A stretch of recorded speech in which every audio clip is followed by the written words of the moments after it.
Bonjour à tous et bienvenue dans notre émission Où va le monde? Un espace qui veut faire entendre différents points de vue afin d'appréhender la complexité des enjeux de notre monde actuel et en devenir.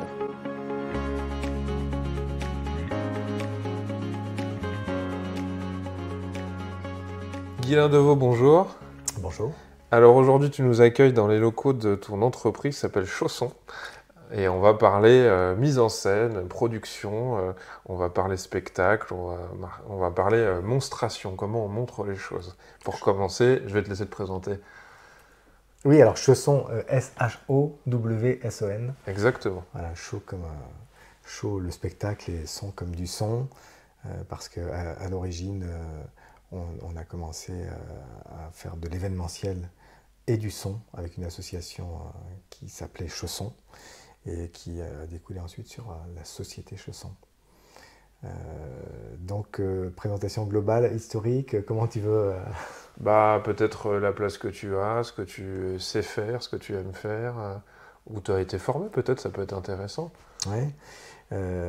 Moi, je me suis formé à l'ESRA, c'est une école d'audiovisuel qui, je crois, a une quarantaine d'années maintenant, qui est sur Paris. Je suis allé me former au métier du son et j'ai découvert l'image. Donc je suis sorti comme assistant d'abord, puis réalisateur et caméraman pour la télévision. J'ai travaillé une dizaine d'années pour la télévision, même un peu plus. Et en parallèle, on a monté avec des camarades 2 associations, une pour la production de vidéos, de films, et l'autre pour le côté événementiel dont je parlais tout à l'heure, l'association Chausson qui deviendra plus tard une société qui réunira les 2 associations, voilà, la production de films vidéo et l'événementiel. Depuis, il y a un nouveau secteur qui s'est créé, qui est le secteur de l'intégration audiovisuelle. C'est un nom qu'on entend un petit peu moins. Ça signifie quoi l'intégration? Ça signifie intégrer de l'audiovisuel dans des espaces. Donc, si par exemple tu vas au Galeries Lafayette Haussmann ou au Printemps Haussmann, tu vas voir des écrans, des murs d'écran, des luminaires, et parfois un peu de son aussi. Tout ça, c'est de l'audiovisuel qui est intégré à des stands ou à des vitrines et qui va pas être éphémère, donc temporaire. Donc, si c'était éphémère et temporaire, on dirait que c'est de l'événementiel, mais comme ça reste un certain temps, c'est de l'intégration du visuel. Voilà, c'est un terme un peu technique dans notre métier, mais en tout cas, c'est une grosse partie de notre activité aujourd'hui. Ok. Si on devait donner un titre à qui tu es, réal, producteur, caméraman, on fait de la télé, on fait de l'événementiel, on dirait quoi alors? On réduirait peut-être pas à quelque chose de simple, on n'est pas obligé, mais tu te définis comme quoi toi en fait? Sur la carte de visite, c'est bien d'être simple et de mettre. Parce qu'au bout d'une vingtaine de lignes, on se dit qu'il y a de l'indécision. Oui, et puis que voilà, tout simplement en tant que repère, quoi, pour que les personnes sachent à qui elles s'adressent. Ouais. Effectivement, moi j'ai toujours été polyvalent. Néanmoins, voilà, effectivement, néanmoins, j'ai toujours été polyvalent. Et c'est d'ailleurs la polyvalence, c'est vraiment un trait de l'époque. Mais donc, écoute, réalisateur, caméraman, monteur, et à partir du moment où je suis devenu entrepreneur, chef de projet, directeur de production qui s'ajoute à la liste. Quand on a une petite structure, nous c'est une structure de 7-8 personnes en interne, on est, en général, on est polyvalent, quoi. Déjà on fait notre métier, puis à côté de ça, tout ce qui est effectivement comptabilité, management, s'occuper des locaux, des équipes, voilà, de faire un peu. Enfin, on peut pas, dans une petite structure, on peut pas avoir une personne pour chaque tâche spécialisée. Exactement. Voilà. Donc on est amené à apprendre sur le tas, quoi. Ouais. Et oui, il y a un apprentissage là, tu parles certainement de l'entrepreneuriat, Mhm. de tout ce que ça implique. Euh, Bien sûr, bah, apprendre sur le tas son métier aussi toujours. Et là, il y a plusieurs métiers, donc apprendre sur le tas plusieurs métiers. Et puis l'entrepreneuriat lui-même. Donc oui, ça fait pas mal de choses à apprendre sur le terrain, avec aussi des bases qui sont intéressantes, apprises à l'école de cinéma, qui sont des bases un peu plus théoriques et culture du Mhm. cinéma, culture de l'image, réflexion autour de tout ça, et commencer à travailler ensemble euh, avec d'autres étudiants, des équipes, et tisser petit à petit un réseau. Alors justement, j'aurais voulu que tu puisses nous donner un peu des éléments sur comment les entreprises ou comment les collectivités, les associations, les institutions en fait font appel à des pros de la mise en scène et en quoi ça viendrait peut-être différer ou se rapprocher comment dire, d'une mise en scène qui serait purement artistique. Alors là, tu parles dans quel domaine? Parce que est-ce que tu parles dans le domaine de la communication d'entreprise? Est-ce que tu parles Ça pourrait être vraiment un en général, exemple. Le général? premier qui te vient, la culture d'entreprise. La Oui. communication d'entreprise plutôt, en quoi ça viendrait finalement différer d'une approche purement artistique et puis comment ça se passe quoi? Comment on fait appel à un professionnel comme toi? À quoi ça ressemble? Qu'est-ce qu'on attend de toi? Oui, oui. Alors, nous,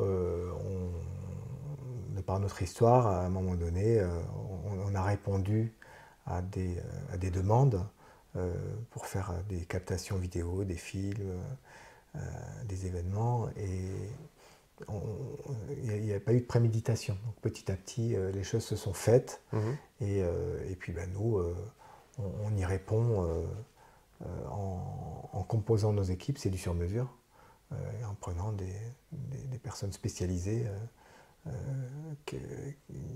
qui, qui répondent à la demande. Et la demande, elle est très variée, très diverse, très vaste, et elle dépend du type de client. Donc ça peut être effectivement des clients dans le domaine de la culture, dans le domaine du corporate, de l'entreprise. Mhm. Euh,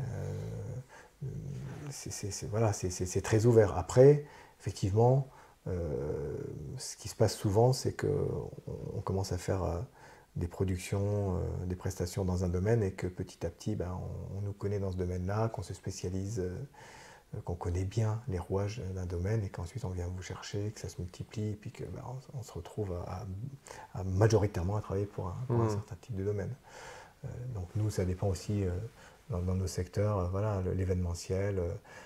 On travaille, un de nos gros clients, par exemple, c'est la Bibliothèque nationale de France, où là, ben, voilà, on va travailler pour des expositions, on va travailler aussi dans le domaine du privé, avec avec des clients qui vont venir faire des événements là-bas. Mhm.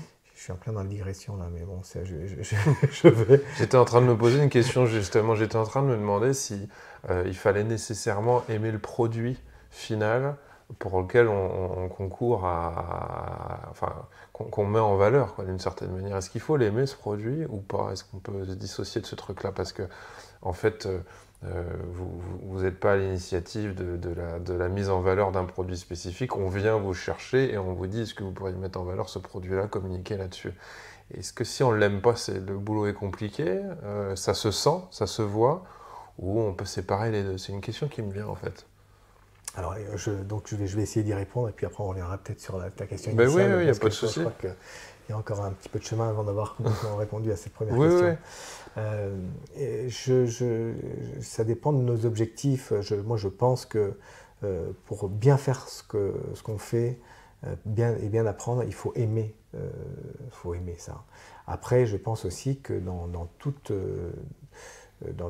activité, il y a des choses qui sont plus ou moins plaisantes, et donc je pense que c'est un package, et que c'est important de nous de se positionner, de savoir qu'est-ce que globalement, pourquoi est-ce qu'on est à cette place-là, pourquoi on fait ce qu'on fait, et en tant que, euh, on va dire la prestataire en l'occurrence, hein, une boîte de production audiovisuelle, nous on est des prestataires, on répond à des demandes à des clients, donc on est là pour faire du bon travail pour que les clients soient contents. Donc c'est un choix de départ et je pense que pour bien faire ça, il faut aimer déjà ça, aimer satisfaire les clients. Après, on va avoir des films divers et variés ou des prestations diverses et variées qui vont, il y aura des sujets plus ou moins intéressants, etc.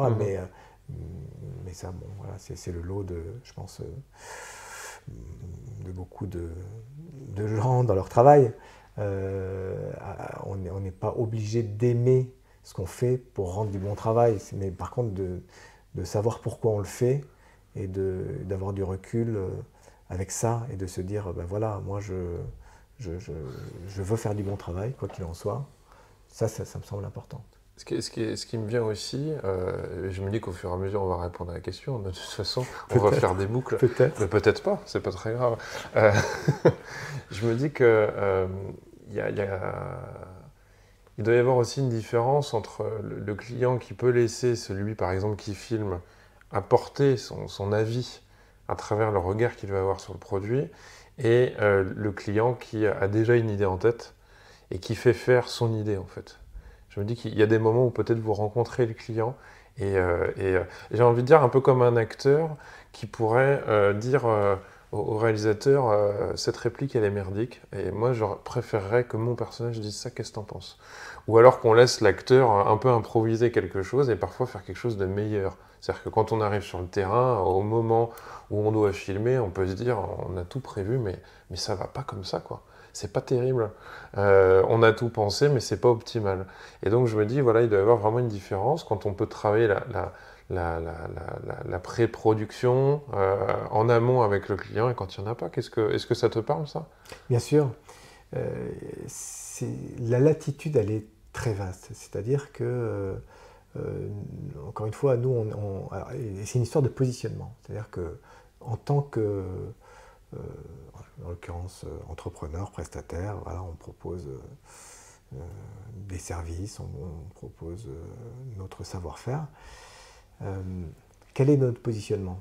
Est-ce que on dit à des clients, nous, on accepte de faire uniquement si on est totalement libre dans notre création. Mais ça peut être un positionnement. Bon. Voilà, dans le mariage par exemple, le film de mariage, parce que nous on ne fait pas de mariage. Mais il y a des gens qui font exactement, je filme la bague, je filme ceci, c'est très, on va dire, institutionnel la façon de filmer. Ils ont leur protocole, entre guillemets, leur idée. Le protocole, on va dire, il y a le protocole du mariage, le suivi, etc., où il va y avoir très peu d'artistique, on va dire. Bon. Et tu as certains réalisateurs de mariage, ou certaines réalisatrices, qui disent moi j'ai ma patte, je suis totalement libre, c'est un regard que je vais poser. Donc si vous me voulez moi, on vient les chercher pour ça peut-être. Vous venez me chercher pour ça. Ouais. Et donc alors souvent il y a déjà des choses qui ont été faites avant et donc qui séduisent les futurs mariés et qui se disent oui alors là je veux un truc, ok, ça va être quelque chose de peut-être de très abstrait.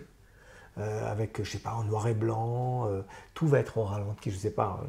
Ouais. Mais par contre, on verra pas le moment où je mets la bague au doigt, on verra pas tous les invités, etc. Mais il va y avoir un regard et un souvenir particulier. Donc ça, c'est un positionnement possible. Et là, le réalisateur ou la réalisatrice s'est positionné et je pense qu'elle ne déroge pas sur elle, sa partie créative, qu'elle va absolument... conserver, enfin qu'elle veut garder, quoi qu'il en soit, et c'est à prendre ou à laisser. Bon. Ou alors, il y a quelque chose de plus ouvert, on dit, ok, nous en l'occurrence, c'est notre cas, c'est du sur-mesure, donc on va avoir une latitude créative plus ou moins grande. Et ça, c'est quelque chose qu'on a accepté dès le départ en faisant nos propositions.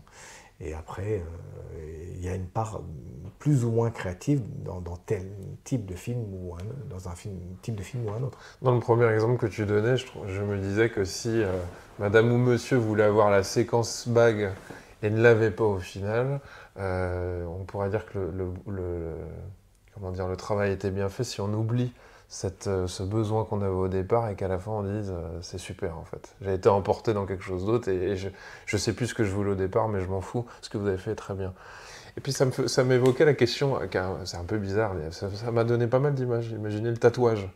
Il y a des gens qui arrivent avec un tatouage, ils disent je veux qu'on me fasse ce tatouage-là. Et puis il y en a certains qui disent bon, j'adore ce que vous faites. Puis voici à peu près ce que je voudrais. Puis je vous laisse un peu me faire la surprise entre guillemets quoi. Oui, Donc exactement. c'est la liberté, c'est la confiance qu'on pourra accorder envers quelqu'un en disant bon tu vas faire quelque chose de bien, j'en suis sûr, et vas-y, plutôt que je te contrôle du début à la fin. Parce que je ne sais pas utiliser la technique, mais je veux que tu sois le prolongement de mon regard et je veux que personne d'autre vienne l'influencer. Donc je me dis que ça doit être très intéressant tout ça finalement, de jauger un peu avec le client si on va avoir cette liberté quoi. Oui, et après, tu vois, dans ce que tu disais le contrôle, mais tu peux aussi, voilà, je prends l'exemple de la bague, si ça fait partie du cahier des charges de départ, il faut le respecter. Hmm. Donc si c'est pas respecté, il y a quand même matière à discuter à la fin, c'est normal. Après, si le client est content quand même, bon, tant mieux. Mais normalement, nous, on est là pour respecter. Après, on peut apporter du créatif plus ou moins et surprendre plus ou moins le client. Mais en fait, on est là pour vraiment répondre au plus près de ce qu'il souhaite au départ. Après, lui, il peut avoir une demande de départ et ne plus être dans le contrôle, avoir confiance aussi. Ça pas forcément, le contrôle n'a pas forcément un lien avec le créatif. Hein. Hmm. Ouais. C'est marrant parce que j'ai vraiment plein de choses qui me viennent. Je me rappelle d'une série qui était sur Netflix d'une marieuse indienne et donc elle a des listes incroyables de critères que les gens lui donnent et de temps en temps elle décale l'autre en disant écoute ça là c'est des demandes qui tiennent pas la route, fais-moi confiance, rencontre telle personne et tu verras. Il fait pas forcément 1m80, il en fait 1m70 mais tu verras. Et puis finalement, après coup, on en oublie les attentes qu'on avait, et puis les gens sont heureux, et puis c'est bien, quoi. Donc ça me fait vraiment penser à ça, en fait. Oui, oui, ben, On pense que avoir la satisfaction de notre attente va nous rendre heureux, et en fait, pas forcément. oui. On peut dire, ah bah ta proposition est meilleure, en fait. Oui, mais c'est très vaste. Après, effectivement, dans un cadre, on va dire, professionnel, avec de la hiérarchie, avec des plans de communication, avec tout un tas d'attentes, eh bien, ça complexifie la donne. Hein. Donc, tout ça est pour des raisons bien précises. Et il faut essayer de ne pas trop sortir du cadre. Mais dans le cadre, il y a beaucoup de choses à faire. Il faut arriver à bien se comprendre au départ sur la latitude et après, si on veut y mettre du créatif, ou en tout cas euh, différentes manières de communiquer, différentes approches, dans un cadre, c'est tout à fait possible et c'est vaste à l'intérieur du cadre. Hmm. Voilà. Je me disais, je repense à une question que j'avais posée à Stéphane Bertin dans la première saison d'Ouvre le Monde, et j'ai envie de repartir un peu là-dessus. Je mets que tout le monde filme, tout le monde filme, tout le monde a dans sa poche, et c'est marrant quand on y pense, à peu près une grosse partie, une majorité de Français a de quoi, a une caméra dans sa poche, et peut filmer autour de lui. On fait beaucoup de films, on produit avec différents types de qualités. Est-ce qu'il y a encore de l'émerveillement en fait en 2023 autour de ces objets? Est-ce qu'on vient simplement chercher une qualité d'image? Est-ce que les gens sont pas un peu blasés? Est-ce que vous êtes encore étonné parfois de ce qu'on vous demande?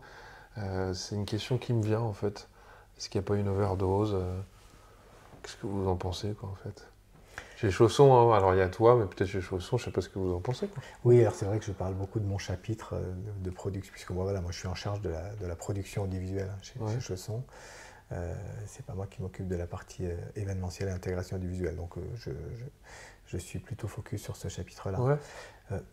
Moi, bon, je suis pas sociologue non plus, hein, donc je peux pas te dire, je peux te parler uniquement de mon giron, de comment. Bah, c'est ça qui m'intéresse. Ouais.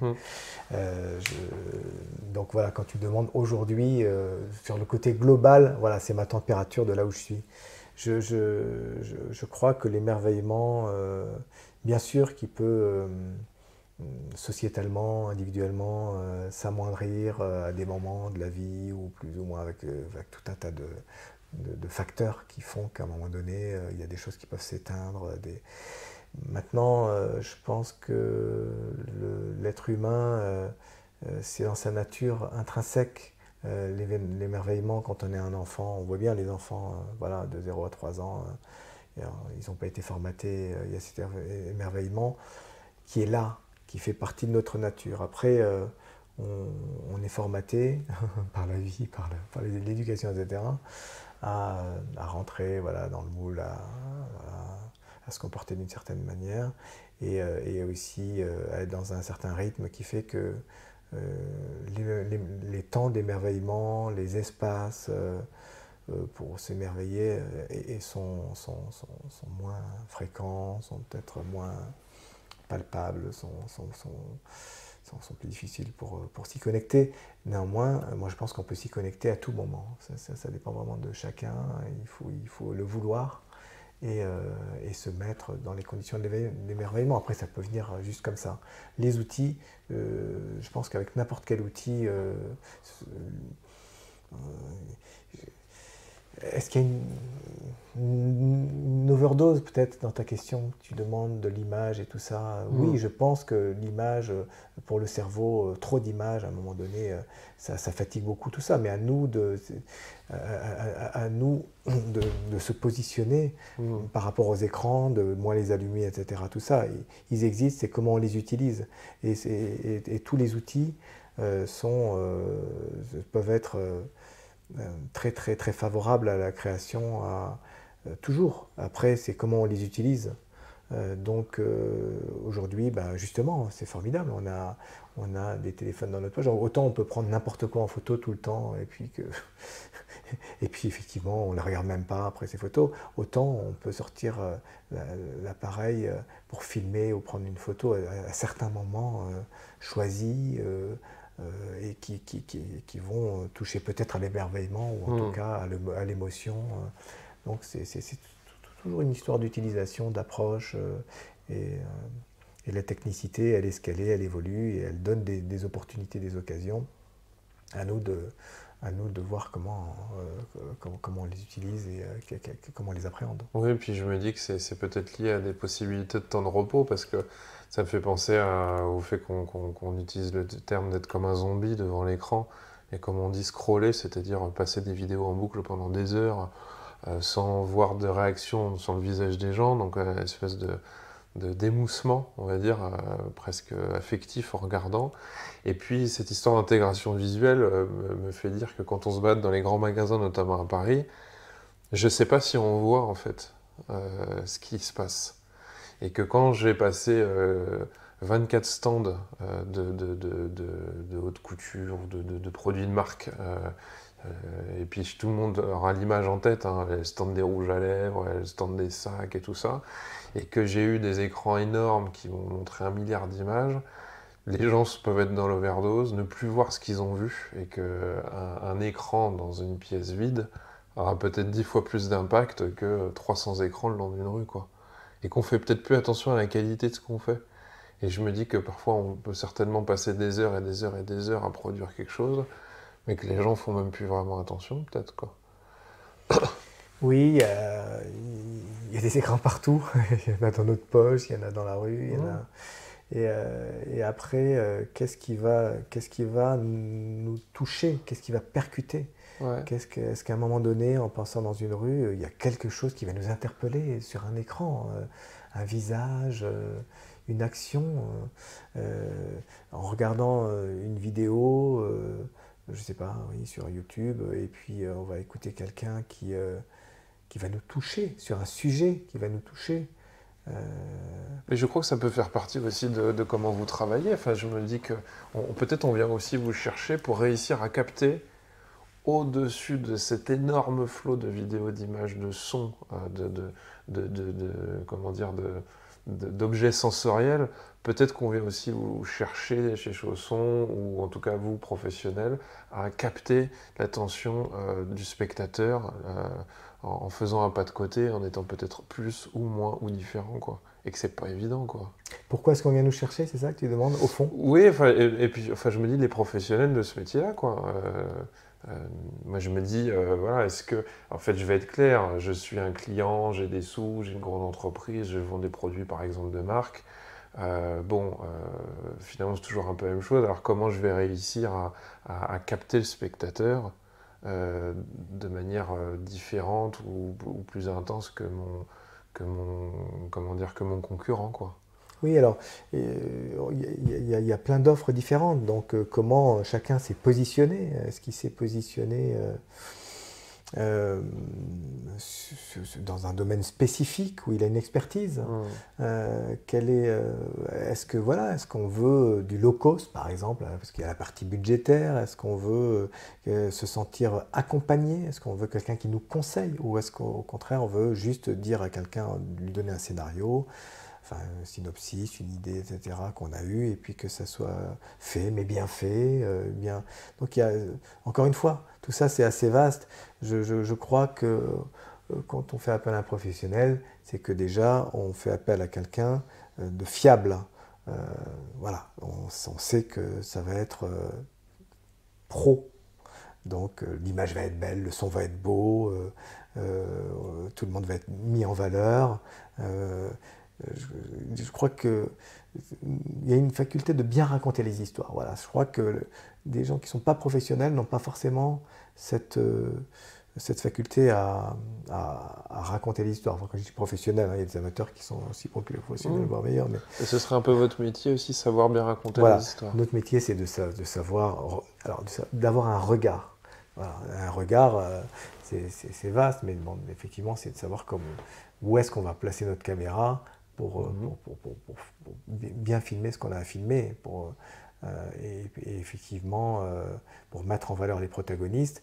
Et le maître mot, c'est on sait raconter les histoires, et bien raconter les histoires en fonction et de comprendre ce qu'on nous demande et d'accompagner effectivement les personnes qui nous demandent des films, des prestations, de bien comprendre leurs demandes, leurs problématiques, leurs objectifs, pour les accompagner et les conseiller.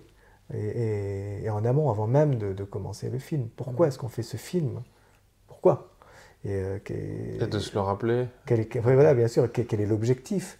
Et comment on va le faire? Qu'est-ce qu'on va mettre en place? Et quelle est l'attitude? Où est-ce qu'on peut tourner? Comment? Avec qui? Quel est le budget? Dans ce budget-là, comment on peut s'adapter? Qu'est-ce qu'on peut faire avec ce budget-là? Quelles sont les différentes options? Euh, et qui on veut toucher? Pourquoi?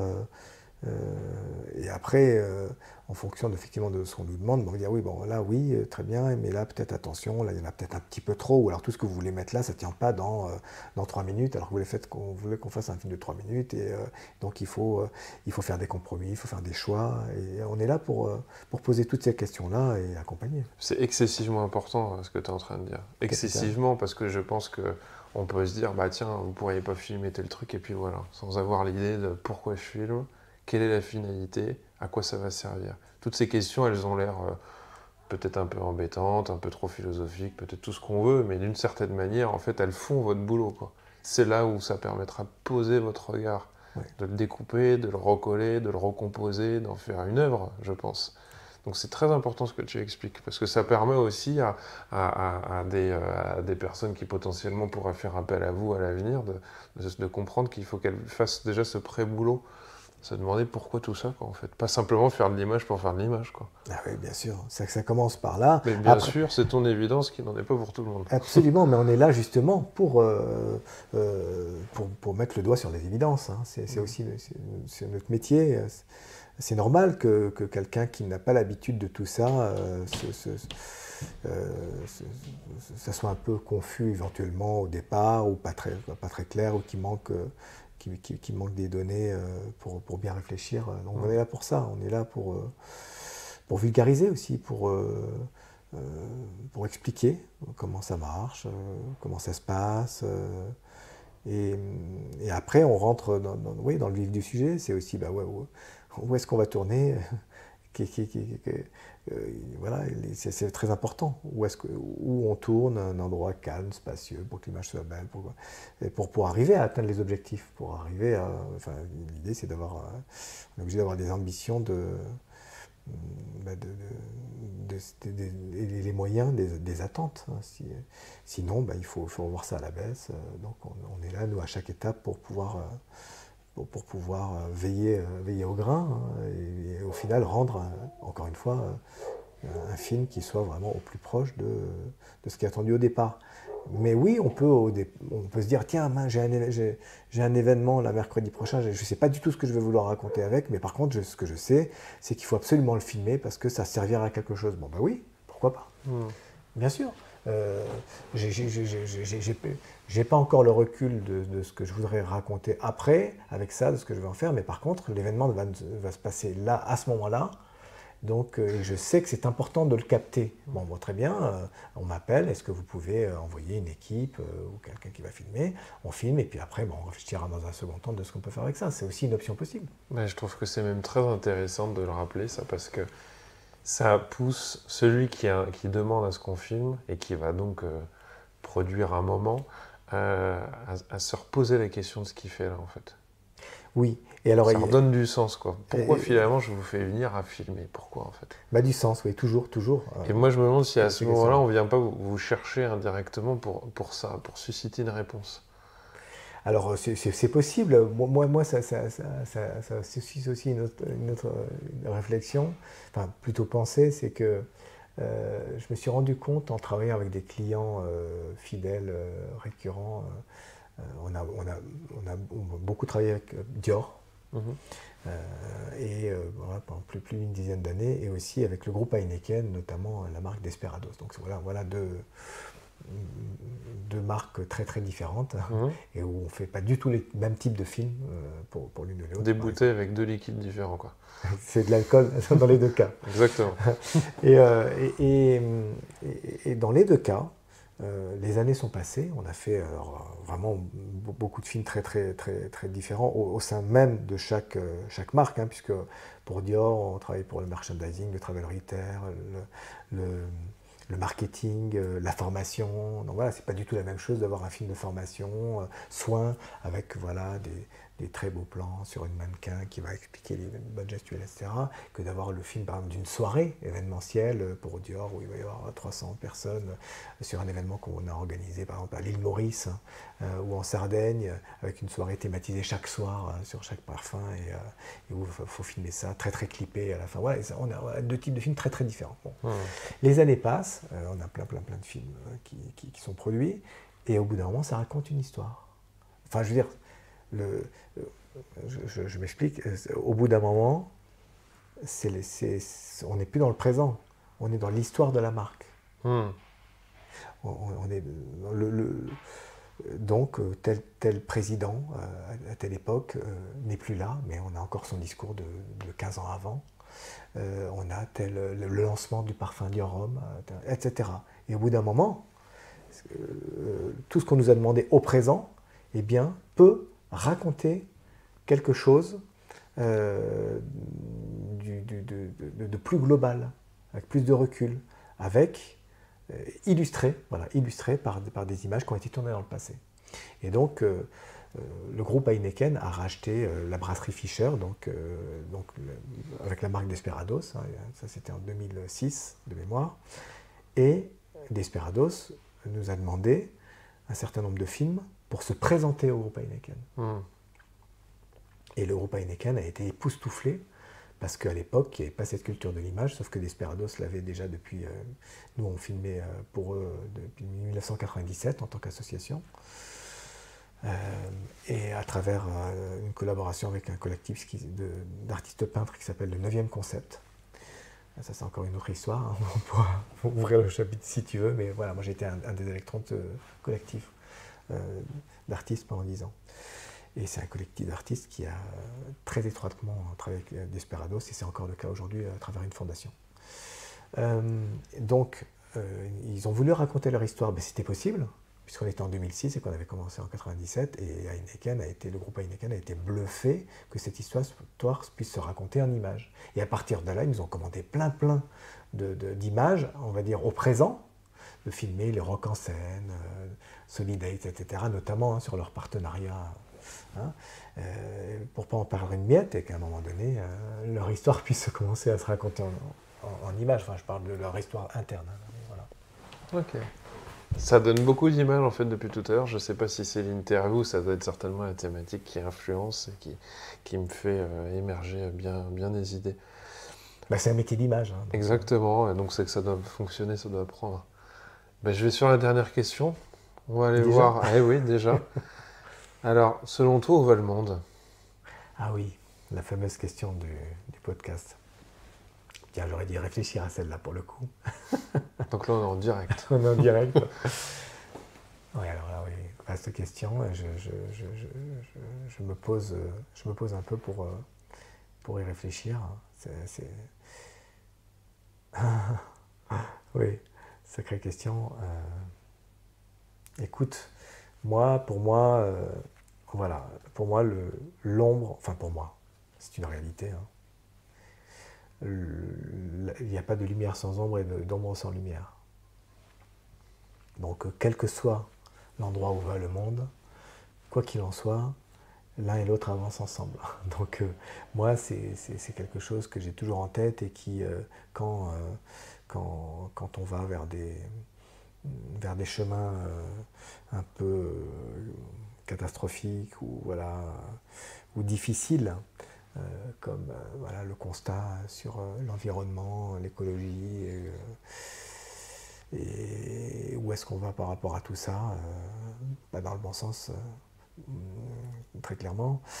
En tout cas pour l'instant, j'ai toujours en moi cet espoir, cette lueur d'espoir qu'il n'y a pas de lumière, qu'il n'y a pas d'ombre. On va la refaire.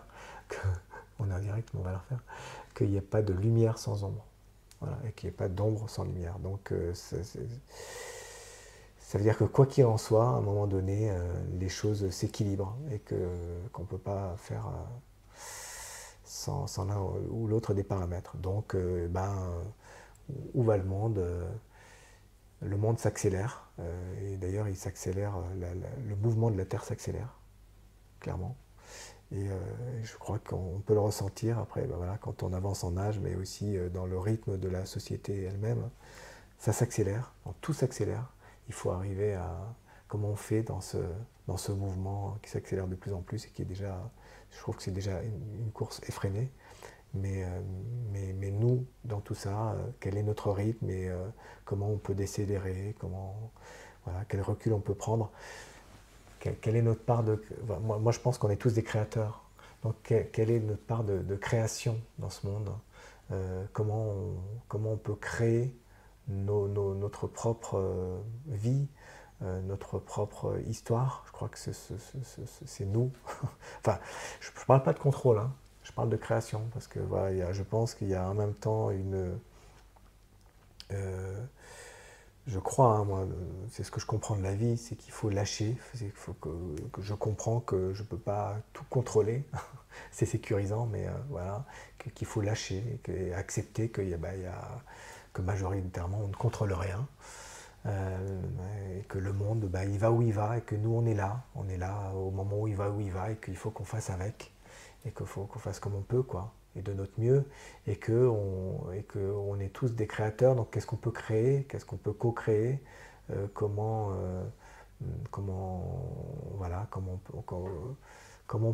on peut créer des choses, voilà, dans ce monde et avec ce monde. Enfin voilà, je ne sais pas si je suis très clair, je rappelle un peu mes mots. Bah, écoute, moi j'ai trouvé que ça a ouvert plein de petites portes, et puis je te remercie pour toutes ces réponses, Guilain. Merci à toi, Maximilien.